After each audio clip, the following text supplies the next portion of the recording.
옛적에 바벨론 왕 느부갓네살에게 사로잡혀 바벨론으로 갔던 자들의 자손들 중에서 노임을 받고 예루살렘과 유다 도로 돌아와 각기 각자의 성읍으로 돌아간 자, 곧 스룹바벨과 예수아와 느헤미야와 스라야와 르엘라야와 모르드게와 빌산과 미스발과 비그웨와 르훔과 바아나 등과 함께 나온 이스라엘 백성의 명수가 이러하니 바로스 자손이 2172명이요 스바디아 자손이 372명이요 아라 자손이 775명이요 바한모압 자손 곧 예수아와 요압 자손이 2812명이요 엘람 자손이 1254명이요 삿두 자손이 945명이요 삭게 자손이 760명이요 바니 자손이 642명이요 브베 자손이 623명이요 아스갓 자손이 1222명이요 아도니감 자손이 666명이요 비그베 자손이 2056명이요 아딘 자손이 454명이요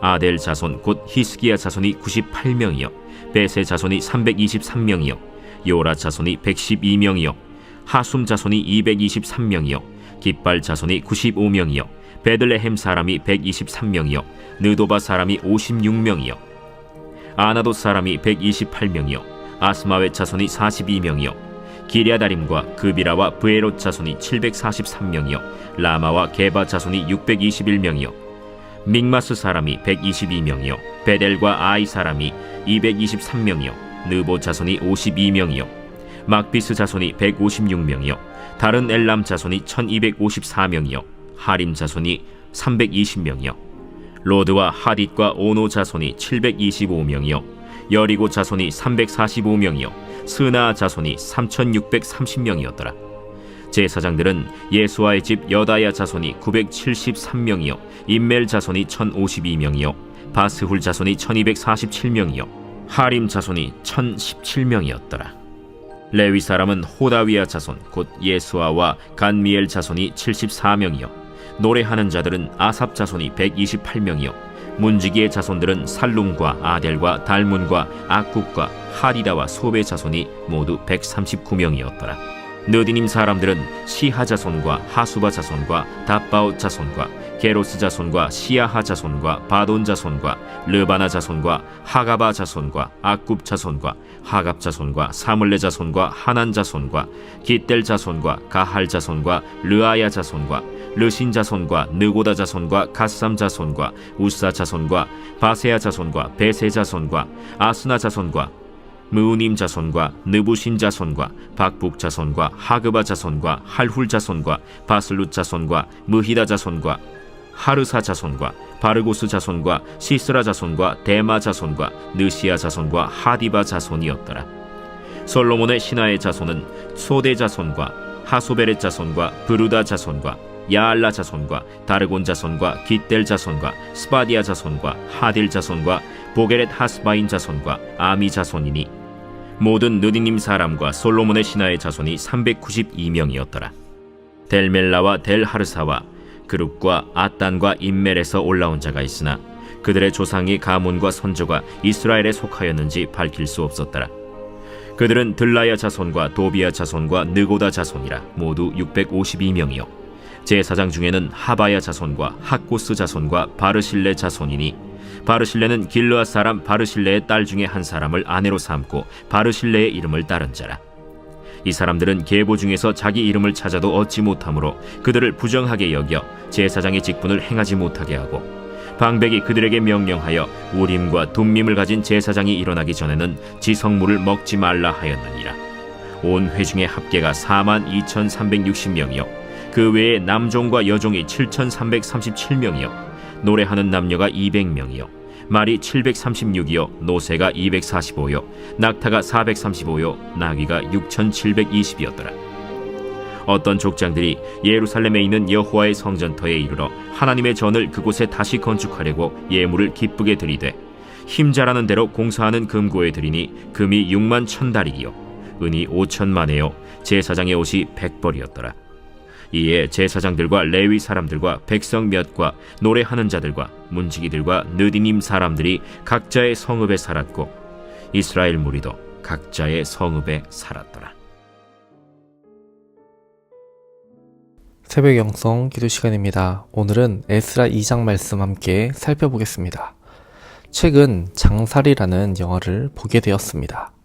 1950년대 한국전쟁을 배경을 하고 있는데요.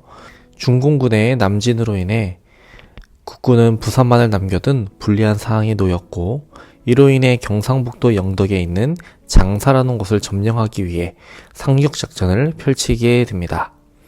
이 장사 상륙작전은 인천 상륙작전을 성사시키기 위한 적의 경계를 분산시키기 위한 양동작전이었습니다. 이 작전에는 17세 정도의 학생들이 2주도 훈련받지 못한 상황에서 총을 들고 전투에 투입하게 된 안타까운 이야기를 전합니다.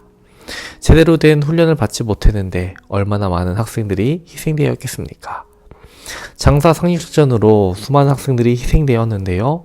이들이 아니었다면 인천 상륙작전은 성공하지 못했을 겁니다. 믿음의 전쟁에서도 마찬가지입니다. 누군가의 희생과 헌신, 수고가 없다면, 용기와 담대함으로 기도로 준비하지 않는다면 믿음의 역사가 나타나지 않습니다. 오늘 본문에서는 바벨론 포로로 잡혀갔던 이스라엘 백성들이 다시 예루살렘으로 귀환하는 모습을 보여주고 있습니다. 인원은 대략 5만 명 정도가 되는데요. 이는 이스라엘 백성들이 출애굽할 때 200만 명에 비하면 굉장히 적은 숫자입니다. 하지만 이 5만 명의 귀환하는 백성들로 인해 이들의 수고와 헌신으로 이스라엘은 다시 초석을 다지게 됩니다. 이후 긴 시간 동안 예루살렘 성이 안정되면서 유대인들이 예루살렘과 유다로 돌아와 정착하게 됩니다. 이 5만 명의 백성들은 어떠한 마음으로 예루살렘을 향했을까요? 이 5만 명의 백성들은 어떤 백성이었을까요? 오늘 본문이 알려주는 첫 번째 돌아온 그룹은 일반 백성들로 보입니다. 누구누구의 자손 하는 식으로 가족별로 소개되고 있습니다. 이들은 자신들이 바벨론에서 누리고 있는 것들을 과감히 버리고 예루살렘으로 돌아온 것입니다. 이들은 신앙을 지키기 위해서 똘똘 뭉쳐 살았던 이들입니다. 자기 혼자 먹고 살기 위해서 흩어진 것이 아니라 이후 예루살렘으로 돌아간다는 소망을 가지고 흩어지지 않고 가족들끼리 모여 신앙생활을 했던 것입니다. 나 혼자서 신앙을 지킨다는 것은 어려운 일입니다.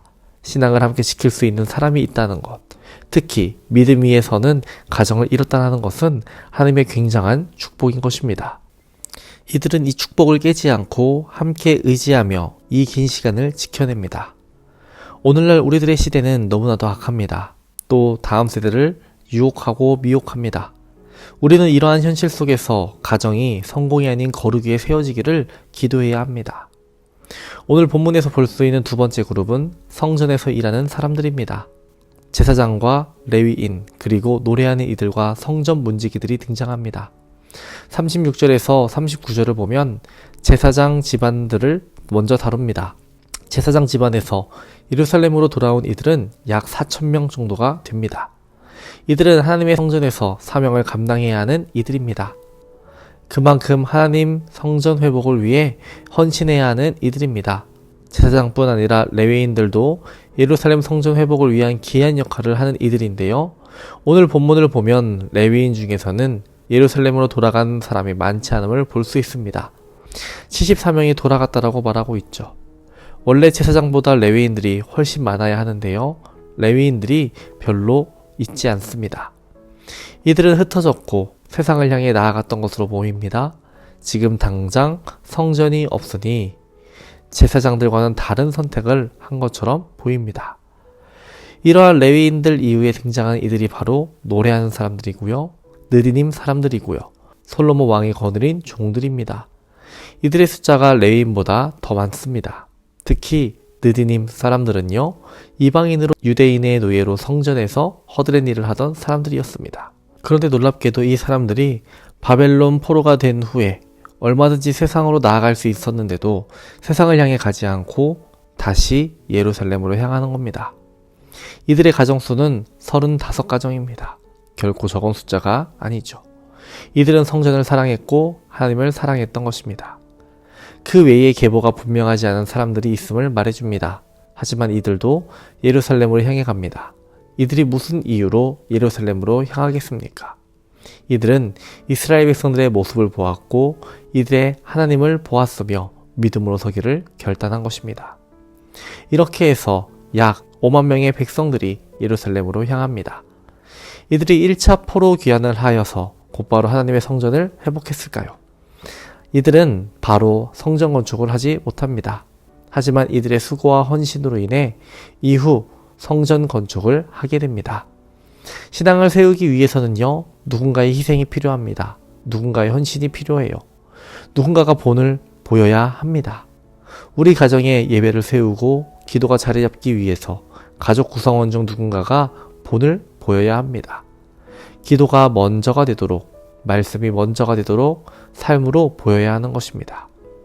이스라엘 백성들이 헌신으로 예루살렘을 회복했듯 오늘 우리의 작은 순종이 우리 가정과 공동체 그리고 이 땅을 새롭게 하는 초석이 될 것입니다. 믿음의 여정은 혼자가 아닙니다. 함께 기도하며 함께 예배하며 함께 나아갑시다. 우리를 부르시는 하나님 안에서 오늘도 기도로 응답하며 믿음의 길을 걸어가는 저와 여러분 되시기를 주님의 이름으로 축원합니다. 오늘의 공동기도 제목은 나라와 민족을 위한 기도입니다. 이 땅의 영적인 회복과 자유민주주의를 위해서, 분열과 갈등 사라지고 국민통합과 화합을 위해서 경제가 회복되고 복음을 전하는 선교 대국이 되기를 기도해 주시기 바랍니다. 기도하겠습니다. 우리에게 은혜를 주시는 하나님, 이스라엘 백성들이 예루살렘을 향해 걸어갔듯 우리도 믿음의 길을 걸어가게 하여 주옵소서. 희생과 헌신이 없이는 믿음의 역사가 이루어지지 않음을 깨닫습니다. 우리 가정과 공동체 가운데 기도하는 사람이 되게 하여 주시옵시고 말씀을 붙드는 사람이 되게 하시며 예배를 세우는 사람 되게 하여 주시옵소서. 주님, 나라와 민족을 위해 기도합니다. 분열과 상처가 가득한 이 어지러운 상황을 해결하여 주옵소서. 자유민주주의가 무너지지 않게 하시고 화합과 통합의 장이 이뤄지게 하옵소서. 경제가 많이 위축되었습니다. 경제가 회복되게 하여 주옵소서. 교회와 담임 목사님을 위해 기도합니다. 담임 목사님 늘 성령 충만하게 하여 주시고 강건케 하여 주시옵소서. 말씀을 선포하실 때마다 회복과 치유의 역사 나타나게 하여 주시며 마음에 떨림 있게 하여 주시옵시고 말씀을 사모하는 마음 성도들에게 허락하여 주시옵소서. 태중의 아이를 기다리는 성도들이 있습니다. 자녀를 선물로 주옵소서.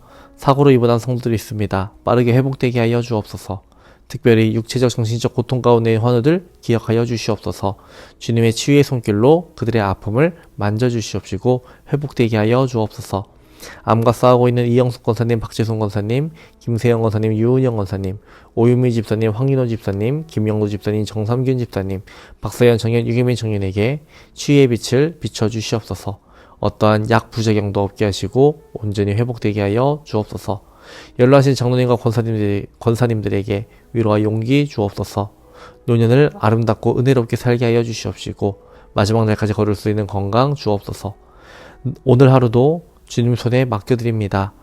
우리의 걸음을 인도하시고 우리의 마음을 붙드셔서 늘 주님만을 바라보게 하여 주옵소서. 예수님의 이름으로 기도합니다.